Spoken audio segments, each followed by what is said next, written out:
there, Melisa Nielsen, and I just want to talk to you today about why we don't teach all of the children together in Waldorf education, especially in Waldorf homeschooling. So I get this question a lot. Oh, Melissa, I've got 4 kids. I don't know how I'm going to give them each separate lessons. Now, listen, I have 5 children, and we did it. We did it. The busiest year I had, we had 4 main lessons and an infant. And yes, it was challenging, but we did it. So the reason why you don't want to teach them together is that the curriculum, the Waldorf curriculum, and untruly, I believe this for just about anything. Yes, there are going to be opportunities when you can teach everybody together, but you know that because of their developmental levels, they're not going to be picking it up at the same rate or picking up the same things. So you always want to be careful with that. But within a Waldorf, each grade is split up to bring the child what they need at their developmental time. So if you are bringing fairy tales to a 5th grader and they're bored, well, that's why they're bored, because they're over that. They're not in that space anymore. They need the stories of Greek heroes and the Greek tales and Greek history, and they're ready for like real history meat. Where the 1st grader, they might like some of those hero stories. They won't connect with them as well as those 1st grade fairy tale stories. So it's really about remembering that when you're looking at the Waldorf curriculum, that your children are properly placed so that they're in the grade that they should be for their age, and that they are getting the content that they need. So with the grade and age piece, I'll have mom say to me, but my 4-year-old's reading. That's great. They should still not be in 1st grade. Then the reverse question, like, I'm just starting 1st grade with my 4-year-old or with my 7-year-old, and they've been reading for 3 years. What do I do then? You still walk through the 1st grade curriculum, because 1st grade is about far more than just learning how to read, like far more. When I make a list of what 1st grade is about, it's about learning how to control the will. And we do that with form drawing. We do that with learning how to model and learning how to paint. We do that with learning how to knit. And we do that with like so many things that don't have anything to do with reading. So reading is a very small portion of that. So it's very easy on the outside to think, oh, well, I'll just group them all together and we'll just do this. No, you will not get the fullness, healing power of the Waldorf curriculum, and the depth that they'll be able to get when they have lessons that meet them where they are. So often I work with families that maybe they came to Waldorf and they were using a different curriculum, or they didn't heed those questions or those warnings from the beginning. And then they come to me and we have to do some like sorting out of where people should be. And often, I think as a mom of many children, I think often what happens is people think that it's going to save them time when they lump everybody together. Oh, if I just do everybody's lessons, with the 4th grader content, and then I'll just try to make sure that the 1st grader gets what they need out of that, and make sure that the 7th grader also gets what they need. They convince themselves that by doing that, they're saving time. And actually, you're not. You're actually making a lot more work for yourself when you try to split them up, or when you try to keep them together. Because what you're constantly doing is you're constantly then trying to give material that's age appropriate for the older child and the younger child. The only person that's actually getting met is the one that's actually in the 4th grade. So you really want to remind yourself that that's not going to make it any easier for you by grouping them all together. It's really not. Now, what about kids that are really close in age? So I know I'm not the only crazy person that had stair-step children out there. I have 2 kids my first 2 were 26 months apart and then 22 months apart. And I know families where they're 13 months apart and, really close like that. So I still would not teach them together. So for the Northern Hemisphere, we want them to be for the entire planet, we want them to be the age of their grade for more than half the year, if at all possible. So the sweet spot for the Northern Hemisphere is really the child that turns, if they're 6, turning 7 by February. March is definitely not anything past March.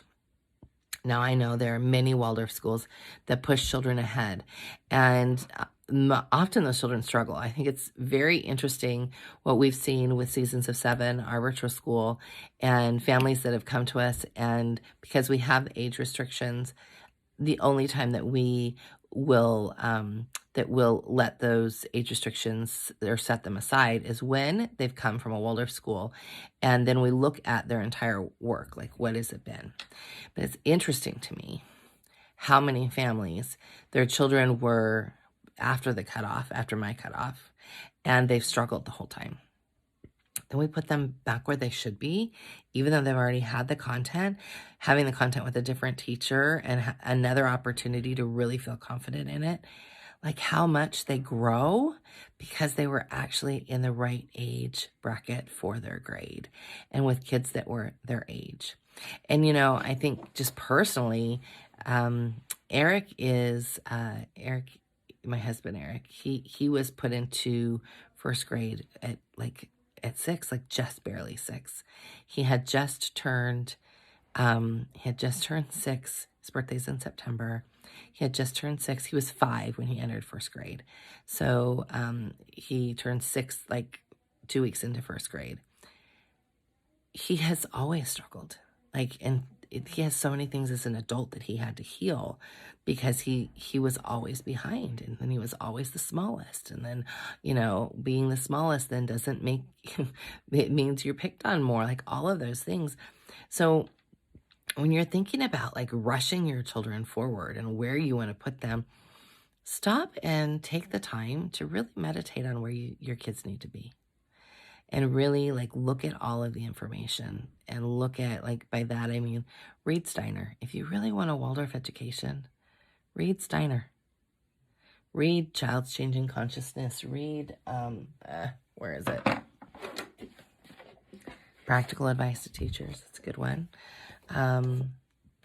Read him. Understand. Work to understand why things are different and what capacities open at different stages. I'm not saying that you can't ever do anything together. I'm definitely not saying that. So when my older children, when they were seems like they were 12, 14, and 16. So my 6th grader at the time, she'd already had some geography introduced to her. We'd been talking about Rome. She'd gone through all of Greece. So we, had a fun time as a family sort of doing a geography bee and seeing who could, it's funny to me, she was so much better than her brothers. Seeing who could, find the country the fastest, so we did some things like that for sure. We did some math, because math is a little bit different. We did some combining for math for my older two when they needed it. That's a little bit different than mathematics is different than the language arts content in the Waldorf curriculum. So, my good friend Jamie York of Making Math Meaningful, he says he really likes it when kids he feels like they really should be the age of their grade, even for math, because they're developmentally not in that other space anymore. However, if there are massive gaps, then yes, we have to go back and fill those. So he's also not a proponent of let's do long division until our eyes fall out, which I love. That it's just about really helping them understand how to do the work in the process. So look at your children. If you've got 3 or 4 kids, or 5 or 6, and I know I have a family that I work with that has 8, look at them all and look at how different they are. Look at how different the oldest is from the youngest. And look at the capacities that are open to the oldest that are just not, the youngest is just not ready for. Take the time to really ask, what does this child need? And then stop convincing yourself it's going to take a whole lot more work. Will it take work? Yes, it will take work. Will it take more work? No, because trying to fit one curriculum by 3 kids or 4 kids is much harder than teaching them where they should be. So, I have some hacks, some planning hacks that I'm happy to share with you. hop into office hours and ask. But when we're getting ready to start planning the new year, which will be April or May of 2021, we usually start then for the Northern Hemisphere. The Southern Hemisphere, we started in September, October timeframe, and we did planning meetings, planning for peace meetings with those families as well. And if you're one of our families from the Southern Hemisphere and you've got planning questions, just bring them to office hours. We're always happy to answer questions in office hours about planning. That's what office hours are for. It's for anything that's going on in your life, homeschool-wise, that you need help with. Come to office hours. It gives you the opportunity 4 times a month to have some face-to-face connection if you're working with our products. So, truly think about this before you head forward into planning your curriculum. And now I know that sometimes it's a financial decision that you're thinking, oh, well, I'll just get one and we'll just try our best to bring it to everyone. Don't do that. Don't do that. It will be much harder on you to try to bend the Waldorf curriculum to you than it will be for you to understand fully why it's laid out the way it is. Always happy to answer questions. If you have them, drop us a note, drop us a message here in the comments. We will see you next time. Bye now. Have a great week.